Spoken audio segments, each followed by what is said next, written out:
آگے باب قائم کیا، بابو اثم من منع اجر الاجیر، جو شخص مزدور کی اجرت دینے سے انکار کرے اس کا گناہ۔ حدیث نمبر ہے 2270۔ حضرت ابو ہریرہ رضی اللہ تعالی عنہ اس حدیث کے راوی ہیں۔ یہ کہتے ہیں کہ نبی کریم صلی اللہ علیہ وسلم نے فرمایا کہ اللہ تعالی ارشاد فرماتا ہے، میں قیامت کے دن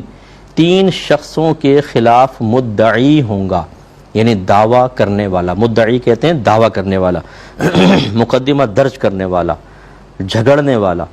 اللہ تعالیٰ فرماتا ہے 3 شخصوں کے خلاف مدعی ہوں گا۔ ایک وہ شخص جس نے میرے نام سے عہد کیا پھر عہد شکنی کی، یعنی باقاعدہ حلفیہ ایگریمنٹ کیا اور پھر وہ اس عہد سے پھر گیا، اس نے عہد شکنی کی، توڑ دیا، وعدہ والا ہے۔ تو سرکار نے ارشاد فرمایا کہ اللہ تعالیٰ نے فرمایا دوسرا وہ آدمی جس نے کسی آزاد آدمی کو فروخت کر کے اس کی قیمت کھا لی۔ تیسرا وہ شخص جس نے کسی آدمی کو اجرت پر مزدور رکھا، اس سے پورا کام لیا پھر اس کو اجرت نہ دی۔ تو یہ بھی ذرا ذہن میں رکھیں، ہمارے ہاں بعض اوقات ہمارے خود ساختہ بنائے ہوئے اصول ہوتے ہیں جو اس طرح کے معاملات کو جنم دیتے ہیں۔ مثال کے طور پہ اکثر اداروں کے اندر ایسا ہوتا ہے کہ آپ سے کام کروا کے 1 ماہ کی تنخواہ روک لی جاتی ہے اور پھر اگلے ماہ کی تنخواہ دی جاتی ہے، اور یہ تنخواہ روکنا اس لیے ہوتا ہے تاکہ ایک آدمی نکل کر بھاگ نہ جائے۔ محنت کروا لی، عمل پورا حاصل کر لیا لیکن اس کی اجرت نہیں دی، اور پھر بالفرض اگر وہ درمیان سے چلا جاتا ہے کسی اور ادارے میں، کسی اور جگہ چلا جاتا ہے تو اس کی وہ سیلری ضبط کر لی جاتی ہے۔ یہ ظلم کی ایک صورت ہے۔ اگر آپ کو مزدور کو روکنا ہے، آپ کو یہ خوف ہے کہ بھی چلتے کام میں چھوڑ کے چلا جائے گا تو ادارے کو نقصان ہوگا، اس کے لیے اور کوئی شرعی ہیلہ اختیار کریں۔ یہ طریقہ کار صحیح نہیں ہے کہ کسی نے کام کیا، وہ اپنی مزدوری کا مستحق ہو گیا، اس کا لینا واجب نہیں، ہمارا دینا واجب ہے، اور ہم سزاً اس کی مزدوری اجرت کو دبا لیں، سیلری دبا لیں کہ تم کیوں گئے چھوڑ کر، فلاں جگہ کیوں جوائن کیا لہٰذا ہم تمہیں سیلری نہیں دیں گے۔ یہ نہیں کر سکتے ہیں، یہ اس حدیث کے تحت آئے گا، تو ذرا ذہن میں رکھیے۔ اسی طریقے سے بعض لوگ کام پورا کروا دیتے ہیں اور پھر مزدوروں کو کم پیسہ دیتے ہیں، ان کی مزدوری نہیں دیتے ہیں، وہ بیچارہ رو رہا ہوتا ہے، گڑ گڑا رہا ہوتا ہے، لیکن ہم نہیں دیتے ہیں،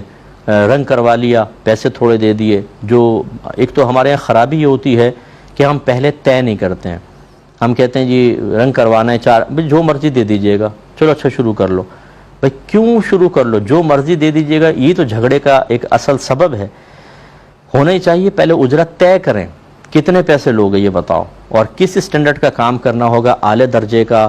اوسط درجے کا، یا بالکل نچلے درجے کا، یہ پہلے طے کر لیں، اسی حساب سے اجرت طے کریں، اور جب وہ کام کرتا جائے اس کو پیسے دیتے رہیں جیسے اجرت دینے کے بارے میں آپ کا طے ہوا ہے۔ اب ہوتا یہ ہے کہ فرض کر لیں اگر آپ نے طے نہیں کی کوئی اجرت اور کام پہ لگا دیا ہے تو اجرت مثل ویسے لازم ہوتی ہے، یعنی اتنے کام کا جو عام طور پہ مزدور لیتے ہیں وہی دینا ہوتا ہے، لیکن اجرت پہلے متعین نہ کرنے کی بنا پر دونوں گناہ گار ہوں گے۔ اب لیکن ہوتا کیا ہے کہ جب ہم کام کروا لیتے ہیں، ہمیں پتہ ہے کہ اب یہ تو پھنس چکا ہے، تو ہم کم دیتے ہیں پیسہ۔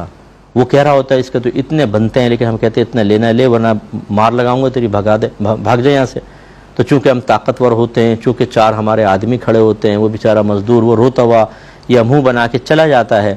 لیکن ہم نے اس کی اجرت چونکہ دبا لی، بروز قیامت اللہ تعالیٰ کی بارگاہ میں حاضر ہوں گے تو اللہ تعالیٰ فرماتا ہے میں اس کی طرف سے مدعی ہوں گا،